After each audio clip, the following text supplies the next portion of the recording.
Quiero hacer un poco una ponencia que creo que tiene bastante relevancia, especialmente en Chile, en relación a la validez de los test. Voy a hablar específicamente de la validez de los test. He ocupado el nombre inválidos haciendo la acepción, referencia a la acepción de la falta de garantías científicas. Vamos a ver un poquito a qué me refiero. Hay veces que tengo la oportunidad de hacer trabajos aplicados y veo algún tipo de test y me quedo como esta diapositiva, así. Observo un test y digo, bueno, este test, ¿qué es lo que mide este test? ¿Para qué sirve? Entonces hay gente, ¿no?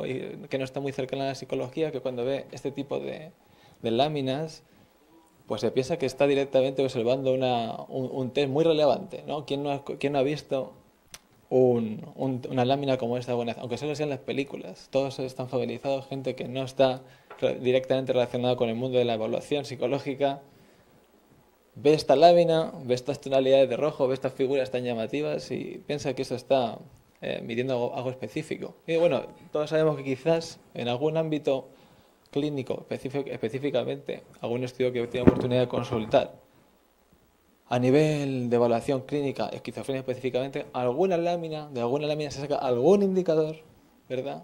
De alguna lámina, algún indicador que sí, que discrimina ese tipo de trastorno. Pero luego hay otro tipo de test, ¿no? Uno sigue trabajando y observa cosas también, como esta, y te quedas así también. Qué colores más bonitos, a mí que me gusta pintar, me gusta dibujar. Veo este tipo de matriz de matriz de datos y digo, ok, ¿qué es lo que mide este test también? ¿No? ¿Para qué sirve este test? Y pues no he encontrado ninguna respuesta. Hemos ahí que he hecho un par de búsquedas bibliográficas extensas ya y trabajos específicos y no encuentro para qué sirve este test. También hay otro tipo de test, ¿verdad? Esto es mucho más elaborado si cabe. No sé si estoy familiarizado con este tipo de test también, que nos piden que nos pongamos aquí a mano alzada a dibujar cosas, en concreto que dibujemos una persona, ¿no? Y este es un ejemplo de un ítem, ¿no? Que le pedimos a alguien que dibuje una persona. Tampoco sé muy bien qué es lo que está midiendo este test o para qué sirve. Y eso que me he consultado y he leído con bastante detenimiento en los manuales. Es decir, no sé muy bien, a nivel aplicado me refiero, porque a nivel de investigación podría ser lícito ver cómo están funcionando este tipo de medidas, pero a nivel aplicado no sé muy bien a qué se refiere este tipo de test. Lo que yo sí sé, hay algunos test que sí sé para qué sirven, ¿no? O para lo que estaban apuntando que medían, eso es otro tipo de test. Aunque está un poco pequeño, aquí está bastante condensado. Básicamente encontráis una serie de párrafos que hacen referencia a la medición de las variables que con mucho esfuerzo toda la historia de la psicología moderna ha ido acuñando y desarrollando, afinando para ver si tienen algún tipo de validez predictiva, bien a nivel aplicado, predicción de rendimiento laboral, predicción de rendimiento académico, diagnósticos correctos. Y tenemos los clásicos, ¿no? Yo sí sé para qué sirven los test de inteligencia. Yo sí sé para qué sirven los test de personalidad. Y tenéis multitud de evidencias, no solo ya de estudios, sino de metaanálisis que revisan y cuantifican la validez predictiva de ese conjunto de test. O sea, tenéis los clásicos, como digo, inteligencia, personalidad, también rendimiento en equipo. Hay unas escalas muy sencillas últimamente que también nos ayudan a predecir rendimiento en equipo. Y si me esfuerzo mucho, y lo he hecho, he encontrado un par de artículos en el que hay algún indicador del TAT y el de Rochas que comentaba antes que también tienen validez predictiva.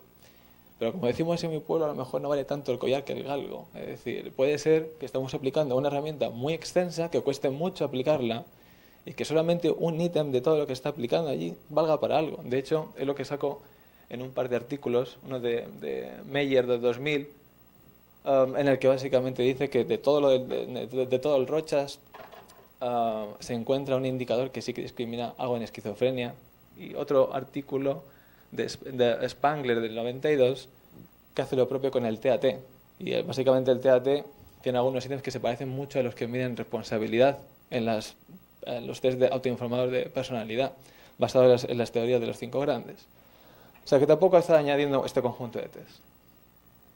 Entonces, de este conjunto de otro tipo de medidas que se enseña ante las imágenes, lo que yo he encontrado en las revisiones, generalmente, y de forma sistemática, es que no hay evidencia de validez, sobre todo para los test proyectivos. No hay evidencia, sistemáticamente. O sea, no encuentro artículos, y cada vez que reviso si sale alguno es para decir que no encuentro nada otra vez, sistemáticamente, de este conjunto de pruebas. Por ejemplo, pues tenéis los estudios de Didier 2014 y sobre todo los de Lilienfeld, que tiene varios, pero os recomiendo que leáis el del año 2000, en el que resume básicamente cómo no hay apoyo empírico a este conjunto de pruebas, como tampoco lo hay de forma incremental.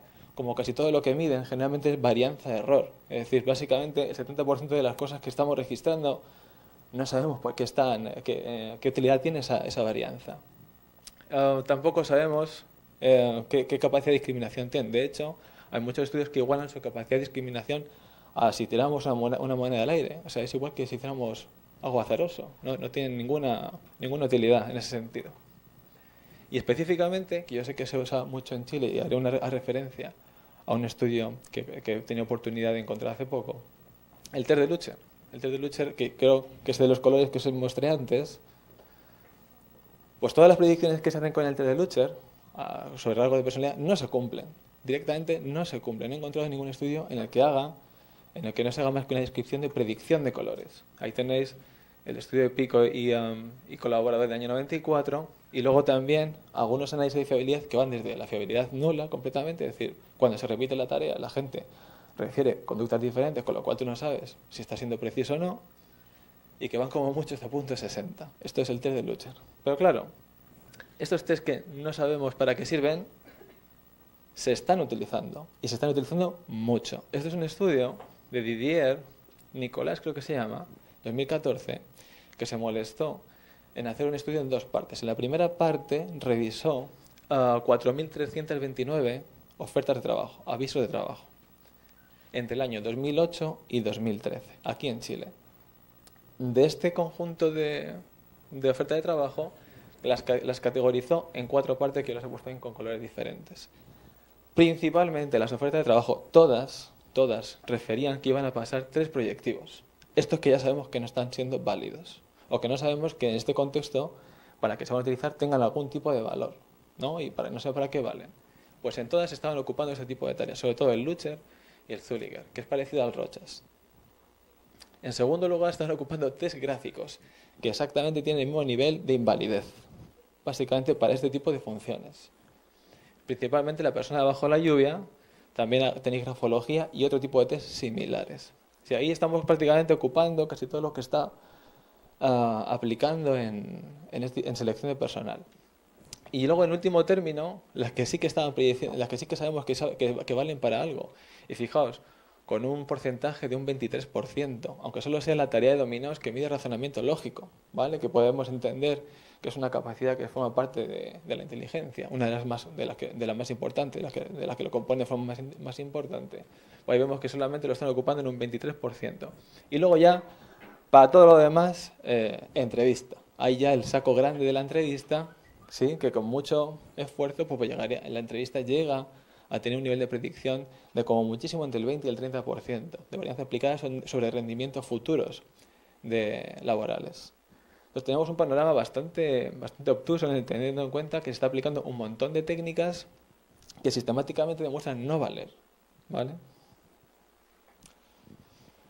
¿Por qué se están ocupando, por qué se están usando este tipo de test si no son válidos? Pues en primer lugar, hay autores que apuntan, un poco por correlaciones ilusorias. Todo el mundo desarrolla conocimiento no científico de todo lo que le sucede en el día a día. Por ejemplo, Lilienfeld señalaba que cuando los médicos o cuando la gente que corrige el DAP, el Draw a Person, el dibujo a una persona, y ven ojos grandes, ya piensan que es una persona desconfiada. O sea, ves a una persona que tiene los ojos grandes y ya te da un poco de repelús y desconfías de él. No sabes muy bien por qué razón, pero esto es lo que te señala el manual y la gente también lo tiene como aprendido, ¿vale? Y también, por ejemplo, si dibujas, tenéis la mala suerte de dibujar en ese día una persona con los hombros anchos, va a indicar que tenéis un problema de virilidad.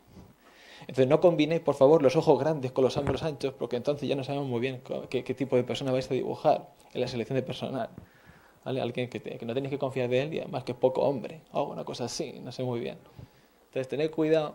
Y además ese tipo de asociaciones que la gente termina estableciendo y de forma aprendida, o sea, no es conocimiento científico, son muy duras de desmontar. De hecho hay un estudio que se le paga hasta $20 a los estudiantes para que intentasen no hacer ese tipo de juicios y ni así se conseguía reprogramar la discriminación correcta por variables psicológicas que tenían respaldo científico. O sea, ni pagando ese tipo de correlaciones ilusorias se terminaban de echar para atrás. Luego tenemos el efecto Barnum, que es un poco la falacia de validación personal. Es un efecto que todos podéis comprobar, en el que todos, pues básicamente porque tenemos en cierta manera una forma ciega de no mirar cuáles son nuestras debilidades, tendemos a adoptar como propias descripciones de personalidad completamente aleatorias. Es decir, nos parece ¿vale? correcto cuando nos presentan una definición de personalidad que no tiene nada que ver con nosotros, pero la gente autorrefiere que le gusta y que le representa bastante bien, como por ejemplo los horóscopos. Esto sucede y lo podéis comprobar siempre que queráis. A esto le llaman el efecto Barnum. Luego además, los test han tenido un desarrollo, sobre todo Rochas, por ejemplo, de sobrepercepción de trastornos psicopatológicos. Es decir, se desarrolló en un contexto en el que prácticamente tenían siempre gente delante con problemas psicológicos severos. Con lo cual luego cuando le aplicas el test a otras personas que no tienen estos problemas, se tiende un poco a sobrerepresentar estos trastornos.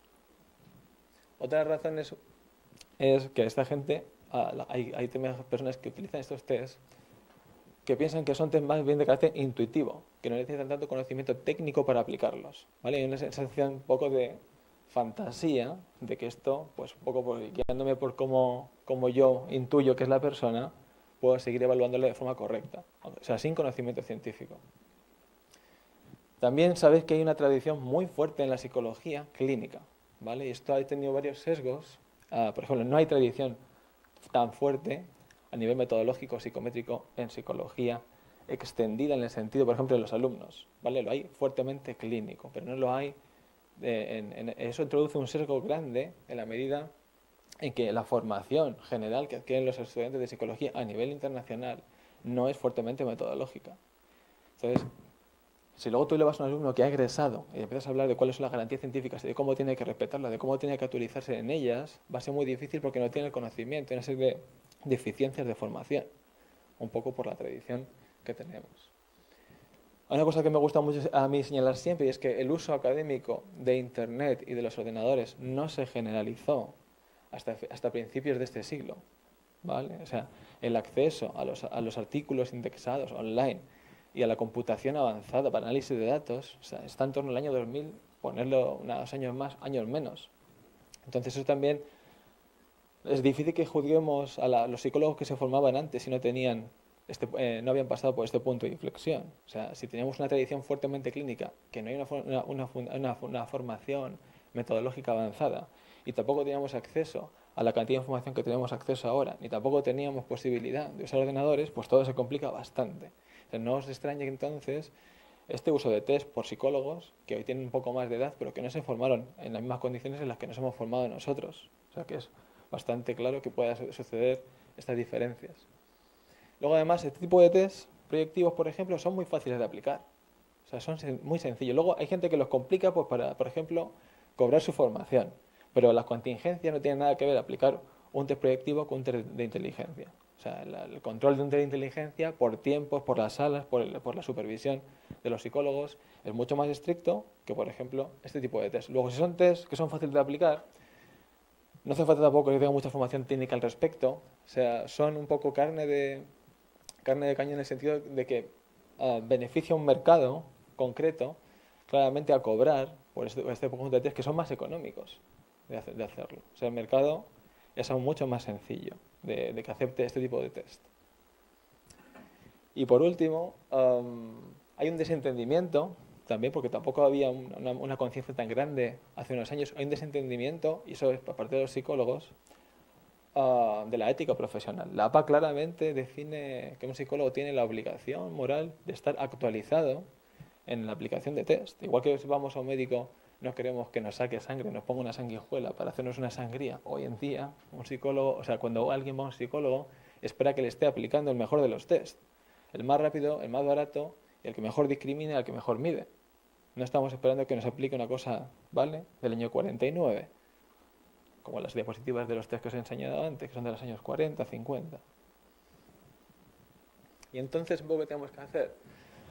Pues respetar un poco, a ser conscientes de las contingencias éticas, como digo, la APA refiere claramente en sus estatutos, sus estándares, en el punto 9.08, esto que estaba diciendo, esta obligación un poco moral de estar actualizados, de que todas las pruebas deberían construirse considerando los modelos psicométricos apropiados, no solamente los que conocemos de forma básica, que no estamos afirmando que los procedimientos proyectivos, las tareas proyectivas, sean inherentemente inválidas, sino que deben utilizarse quizás para otros fines que no sean para los que están aplicando y tenemos que averiguar cuáles son esos fines.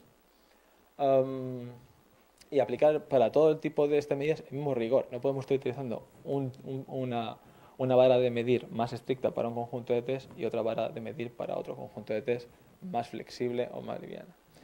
Asociaciones, que es una falta también que tenemos los psicólogos, que no estamos muy en general documentantes con los compañeros, tenemos una falta de gremialidad que no la tienen otros colegios, como por ejemplo los médicos o los ingenieros. Tenemos que intentar asociarnos, ¿no?, y desarrollar acciones de mejora que potencien y que hagan consciente todo este conjunto de realidades para que no sigamos introduciendo en el mercado este conjunto de sesgo, porque algunas cuantificaciones lo elevan a billones de pérdidas aplicadas. O sea, que se estén aplicando constantemente test que no valgan para nada, introducen errores en el mercado de billones de pesos. Las estimaciones que leí no estaban muy finas, pero lo acuñaban como a 1.5 billones de pesos anuales de error por haber utilizado este conjunto de test. Y es una cantidad bastante extensa. Entonces mi conclusión es muy sencilla. Es que no es la herramienta, no es el test lo que está mal, porque para investigación un test proyectivo puede ser perfectamente válido, sino es el uso que le estamos dando a los test. Entonces hay que ser consciente de para qué está valiendo ese test, en qué contexto está valiendo esa herramienta, porque los tests son herramientas muy útiles y nos van a ayudar en determinados contextos. Ya he dicho cuáles son las que tienen que funcionar o las que sí que sirven de forma clásica: inteligencia, personalidad, algunas sociales de rendimiento en equipo, etcétera. Y estas otras que no sabemos para qué valen y que tendremos que averiguar cuáles son sus funciones. Eso es todo. Gracias.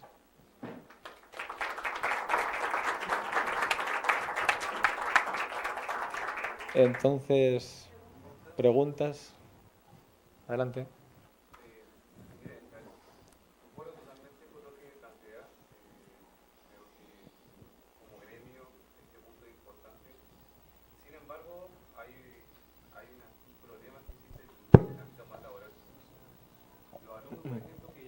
Egresan, en estos momentos, por ejemplo, se van a insertar al mundo laboral, y los que trabajan, por ejemplo, en selección de personal o en el área organizacional, todos los que son consultoras, yo creo que un 80% de las consultoras les piden todo este tipo de test. Yo he hecho el trabajo de tratar de enviar mail, relacionarme con las personas que son incluso algunos gerentes de consultora, señalarles estos puntos, y aún así el mercado o los empleadores o las empresas nos piden estos test, a pesar de todos estos sesgos. Los alumnos que trabajan en la clínica, que saben que también estos test tienen un grado alto de invalidez, en los trabajos le dicen: necesito que aprendas estos test, si no, no te contrato. Entonces hay un problema que nosotros sabemos que en la parte académica estos test son inválidos, pero en la parte laboral, en el mundo laboral y a nivel nacional, se consume mucho y se solicita este tipo de test y este tipo de prácticas. ¿Qué podemos hacer nosotros quizás como gremio a nivel académico? Gestionar este cambio de paradigma, porque ya el sesgo ha pasado a otro campo que el consumo es bastante alto en el mundo laboral. Yo creo que es una batalla que tenemos que ganar. Diría que puede ser de muy largo plazo, pero creo que no. Creo que si asociaciones como la ACME u otro tipo de asociaciones se pronuncian públicamente, o sea, si hay un lineamiento de todos los académicos en Chile, como creo que lo puede haber, sobre todo los académicos que están más directamente relacionados con la metodología o la evaluación aplicada, y se pronuncian públicamente, ¿no? Puede que haya un cambio a corto plazo, diría. Puede que lo haya. O sea, igual que a las empresas les está siendo rentable, si nosotros abrimos un poco los espacios para conversar y dar soluciones, y algunas de ellas son las comunicaciones públicas en contra de, puede que haya un cambio en la petición del mercado. Otro tipo de acciones, pues aún no las hemos descubierto. Desde la ACME invitaremos a todo el mundo a que colabore si quiere. Abriremos espacios de opinión y desarrollemos estrategias de mejora que intenten abordarlo eso. O sea, está claro que no podemos dejar que eso siga así, teniendo en cuenta que si se están aplicando ese tipo de test, es una pérdida de dinero para la persona, una pérdida de tiempo y un engaño, en realidad, en definitiva. Un comentario a lo que ha dicho el compañero. En Estados Unidos, por ejemplo, fueron los propios trabajadores los que denunciaron el uso de Lucher, ¿no? Porque al fin y al cabo es una discriminación que a uno no le contraten por unos resultados que son inválidos, no son falsos, ¿no? De modo que en algunos estados se llegó a prohibir por ley federal el uso de... Entonces yo añadiría también que quizá un poco de presión política incluso estaría bien, ¿no? Porque es una... claro, un poco de regularización, de alguna forma, ¿no? Y bueno, y luego imagino que las nuevas oleadas de egresados que saben estas cosas también tendrán su papel en el cambio, pienso yo, ¿no? Comenta.